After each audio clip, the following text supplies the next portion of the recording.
사무엘기 상권 21장. 다윗은 일어나 떠나가고 요나탄은 성읍 안으로 들어갔다. 다윗은 노브로 아히멜렉 사제를 찾아갔다. 아히멜렉이 떨면서 다윗을 맞았다. 그가 다윗에게 어떻게 아무도 없이 혼자 오십니까? 하고 묻자 다윗이 아히멜렉 사제에게 대답하였다. 임금님께서 나에게 어떤 일을 맡기시면서 내가 너에게 맡겨 보내는 이 일을 아무도 눈치채게 해서는 안 된다 하고 당부하셨습니다. 그래서 제 부하들과 이곳 어느 지점에서 만나기로 약속해 놓은 것입니다. 그런데 지금 사제님 수중에 무엇이 좀 없습니까? 빵 5덩이라도 좋습니다. 아니면 아무 것이나 있는 대로 저에게 주십시오. 사제가 다윗에게 대답하였다. 보통 빵은 내 수중에 없고 있는 것이라고는 거룩한 빵뿐입니다. 부하들이 여자를 가까이 하지 않았다면 드릴 수 있습니다. 다윗이 사제에게 응답하였다. 내가 출정할 때 늘 그렇게 하듯이 우리는 여자를 멀리하였습니다. 그러니 부하들의 몸도 깨끗합니다. 이번 경우가 보통 여행길이기는 하지만 오늘은 그들 몸이 깨끗합니다. 그제야 사제는 거룩한 빵을 다윗에게 주었다. 주님 앞에 바친 제사빵 말고는 다른 빵이 없었기 때문이다. 그것은 마침 그날 주님 앞에서 물려내고 따끈한 빵으로 바꾸면서 치워놓은 것이었다. 그런데 그날 거기에는 사울의 신하 하나가 주님 앞에 부득이 머물러 있어야 했다. 그는 에돔 사람으로 이름은 도액이었는데 사울의 목자들 가운데 우두머리였다. 다윗이 아히멜렉에게 물었다. 지금 혹시 사제님께 창이나 칼이 없으신지요? 임금님께서 맡기신 일이 너무 급해서 칼은 물론 다른 무기도 가져오지 못했습니다. 사제가 대답하였다.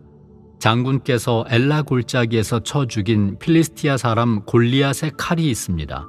보자기에 싸서 에봇 위에 두었는데 그것이라도 가지려면 가지십시오. 이곳에 그것 말고는 다른 무기라고는 없습니다. 다윗이 말하였다. 그만한 것이 어디 또 있겠습니까? 그것을 나에게 주십시오. 다윗은 일어나 그날로 사울에게서 달아나 갓 임금 아키스에게 갔다. 아키스의 신하들이 그에게 말하였다. 이 사람은 그 나라 임금 다윗이 아닙니까? 그를 두고 사람들이 춤추며 이렇게들 노래하지 않았습니까? 사울은 수천을 치셨고 다윗은 수만을 치셨다네. 이 말을 듣고 다윗은 가슴이 뜨끔하였다. 그는 갓 임금 아키스가 몹시 두려워 사람들 앞에서 태도를 바꾸고 그들에게 둘러싸여 있는 동안 미친 척하였다. 그는 성 문짝에 무엇인가를 극적거리기도 하고 수염에 침을 흘리기도 하였다. 그러자 아키스가 신하들을 꾸짖었다. 미친놈이 아니냐? 어쩌자고 저런 자를 나에게 끌어왔느냐? 나에게 미친 놈들이 모자라서 저런 자까지 데려다가 내 앞에서 미친 짓을 하게 하느냐? 그래, 이런 자까지 내 집에 들어와야 하겠느냐? 22장. 다윗은 그곳을 떠나 아둘람의 굴 속으로 몸을 피하였다. 그의 형들과 그의 아버지 집안 전체가 이 소식을 듣고 그리로 내려갔다. 또한 곤경에 빠진 이들, 빚진 이들, 그 밖에 불만에 찬 사람들이 모두 다윗에게 모여들었다.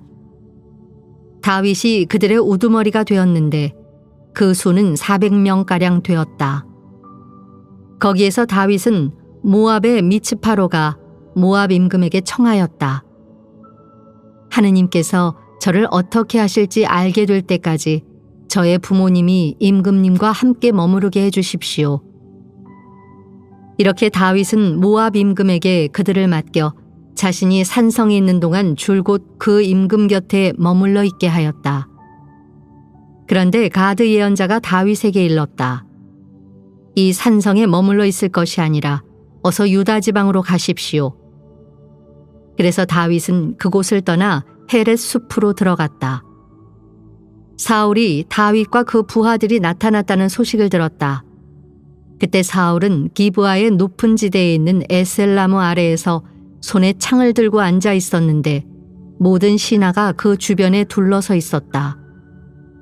사울은 자기 주변에 둘러서 있는 신하들을 꾸짖었다. 이 베냐민 사람들아, 잘 들어라.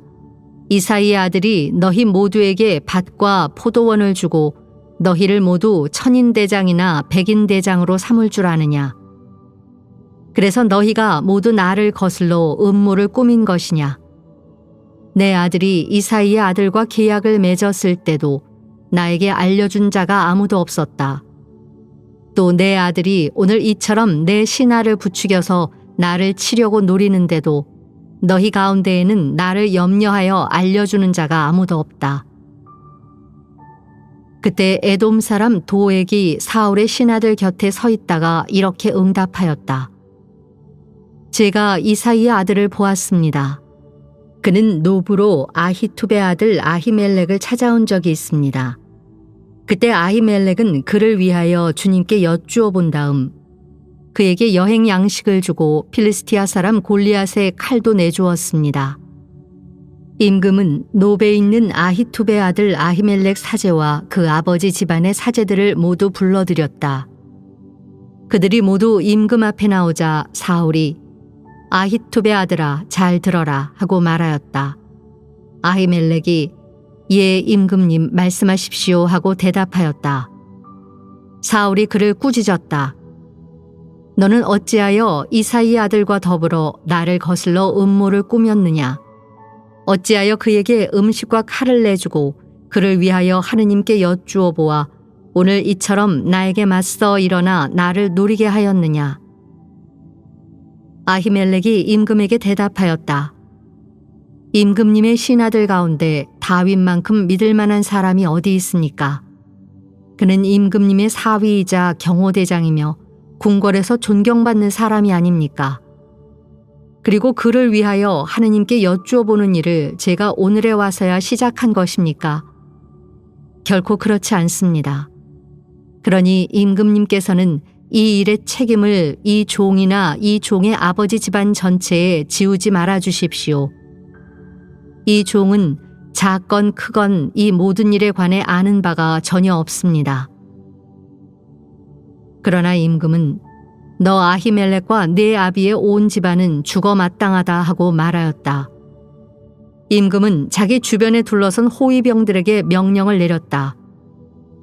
돌아서서 주님의 이 사제들을 죽여라. 그들은 다윗과 손을 잡고 그가 달아난 것을 알면서도 나에게 알려주지 않았다. 그러나 임금의 신하들은 감히 손을 들어 주님의 사제들을 치려고 하지 않았다. 임금이 도액에게 내가 돌아서서 이 사제들을 쳐라 하고 명령하자 에돔 사람 도액은 돌아서서 그 사제들을 쳤다. 그날 그는 아마포 에폿을 걸친 사람 85명을 죽였다. 사울은 그 사제들이 살던 성읍 주민들도 칼로 쳐 죽였다. 남자와 여자, 어린이와 젖먹이, 소와 나귀와 양들까지 모두 칼로 쳐 죽였다. 그런데 아히투베 손자이며 아히멜렉의 아들인 한 사람이 목숨을 건져 다윗에게 달아났다. 그의 이름은 에브야타르였다. 에브야타르는 다윗에게 사울이 주님의 사제들을 죽였다는 소식을 전하였다. 다윗이 에브야타르에게 말하였다. 그 에돔 사람 도액이 그날 거기에 있었는데 그가 틀림없이 사울에게 보고하리라 짐작하였소. 당신 아버지 집안이 모두 목숨을 잃은 것은 바로 내 탓으로 돌려야 하오. 무서워하지 말고 여기에서 나와 함께 있도록 합시다. 사실 당신 목숨을 노리는 자는 바로 내 목숨을 노리는 것이니 나와 함께 있으면 안전할 것이오.